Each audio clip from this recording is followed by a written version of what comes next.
Definitely. So Jack, one thing that people say is that, of course, pornography objectifies women. And this is probably, the number one thing that people say against pornography, that it degrades women, reduces, minimizes women, keeps them from their rightful place in society. And,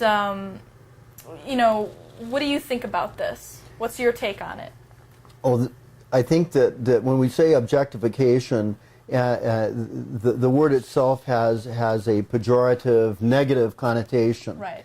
And it's like, when we objectify someone, we're taking away their individuality. We're not recognizing them as a full individual human, and it's really just kind of like a dirty word for stereotype, which is really a kind of an archetype.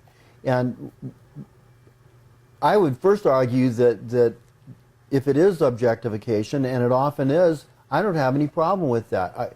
If I see a woman and she's really fabulously beautiful to me, and she's really sexy, I'm seeing that, and that's a symbol for that beauty of woman. And to the extent that that's an objectification, that's a positive thing. That woman is able to symbolize all that is beautiful about a woman. And so I would start out with that argument by just saying, okay, so what if it is? What's so bad about it? It is playing a role.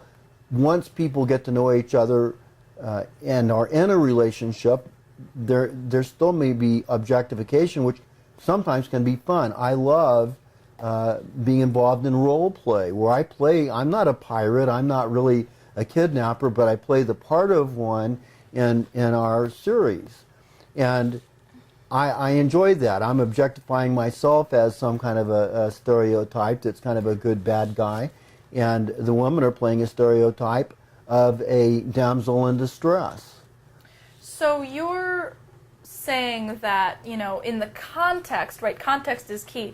So in the context of a photo shoot where you're doing a bondage-themed scenario, bondage plus some impact play, pain going on, you're ritualistically setting aside a time and space for two people to come together to play out these archetypes. And, and one aspect of that is objectifying each other in a way. It's just seeing it in a different way, because I think that people use that term objectifying as just a throwaway term. Oh, that just objectifies people. Well, what does that actually mean? What are we doing when we objectify each other? How are we doing it, and how does it play out?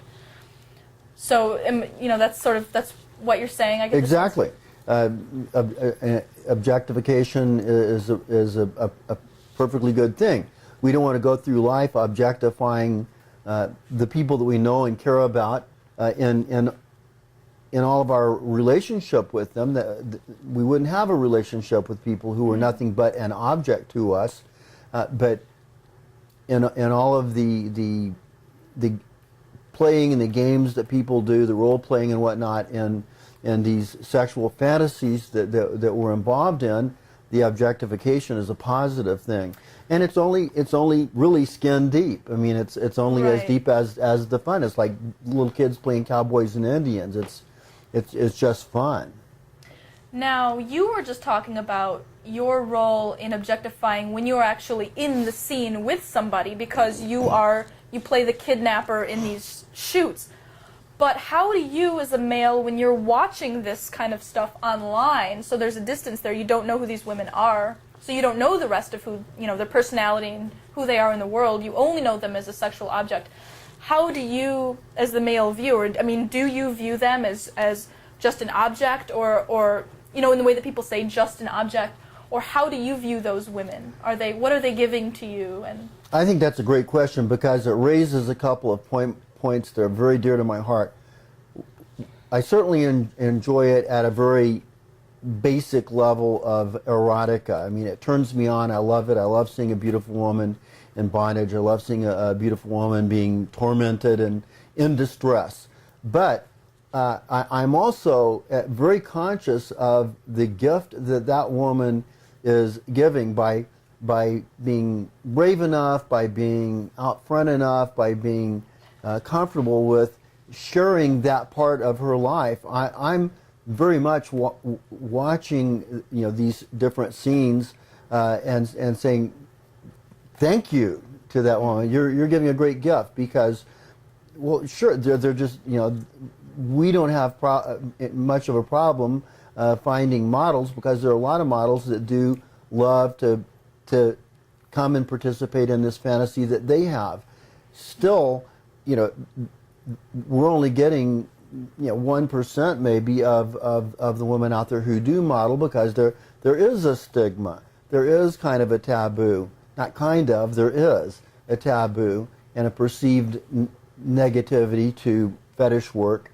And so when I see a woman like you and others that are willing to share themselves and be photographed, and you're there forever, you may, when you're an older woman, that's going to still be living on, and guys are going to be looking at it, and some women too probably, and it's a gift. It's a wonderful gift, and so I see it as a very positive thing.